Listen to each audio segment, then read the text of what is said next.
21 ғасыр мұғалімі және 21 ғасыр оқушысы екеуі қатарлас термин, иә? Біз қазіргі кезде толықтай цифрлы дәуірдің өкілдері болып саналамыз. Ақпараттар толқыны осы уақытқа дейін жетпеген жетістіктерге жетіп отыр. Олар енді артпаса азаймайды. Мысал ретінде алатын болсақ, тетрис ойыны кубтарды, текшелерді қатар қою арқылы жою, және де қазіргі кезде жасөспірімдер арасында танымал болып жүрген ойындар Fortnite немесе PUBG. Не деген графика, не деген визуализация. Енді бір қызығы, сол біздегі тетрис ойыны 90-шы жылы шықты. Қазіргі ойындармен салыстырсақ, арасы 30 жыл ғана.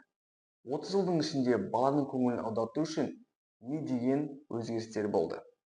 Енді 90-шы және 2000-шы жылдары ойналған тетрис ойыннан алатын әсер мен қазіргі кездегі PUBG, Fortnite ойыннан алатын ләззат пен әсер екеуі бірдей.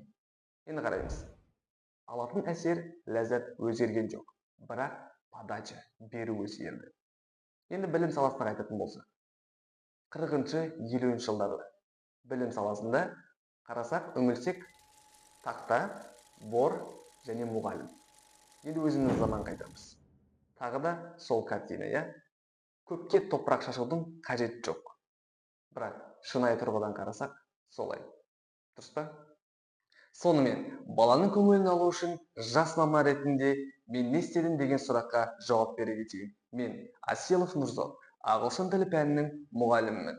Бастамас бұрын американдық екі ғалымдар Нил Хау және Уильям Штраус ұсынған буындар теориясы Generational Theory дегенге үңілейік. Олардың айтуы бойынша, әр 20 жылдың ішінде мәдени ортаға және тұрғылықты жерге байланысты ұрпақтар ауысып отырады. X буыны, Y буыны, Z буыны және альфа буыны. Олардың ішінде бізге керегі Z және альфа буындар. Олар өйткені қазіргі кезде мектепте оқып жүрген буындар болып есептеледі.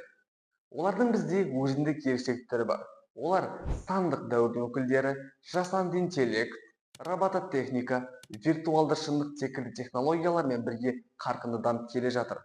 Олардың тағы да ерекшеліктері ақпараттарды ұзақ уақыт миларында сақтап тұра алмайды және тез шешім қабылдауға дағдыланған.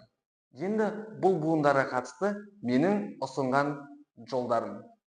Сабаққа кірген кезде бастапқы минутын жаңалықтар, ақпараттармен бөлісумен бастаймын.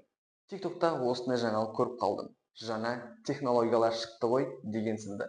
Сабақты түсіндіру тәсілім қысқаша видеороликпен немесе жеңіл тақырыптар болса, бір сабақ бұрын беріп қоямын. Тапсырмаларды орындау WordWall, Socrative сынды платформаларға жүгінемін. Егер бала 45 минуттың ішінде физикалық тұрғыда әрекет жасамаса, оның денесі зорығып қалады. Сондықтан да әлеуметтік желілерде хит болып жатқан видеоларды сабақ барысына қосуға тырысамын. Қайталау сабақтарын толықтай ойын түрдегі сабақтарға ауыстырамын. Kahoot, Quiz.com, Magic School сынды платформаларға жүгінемін.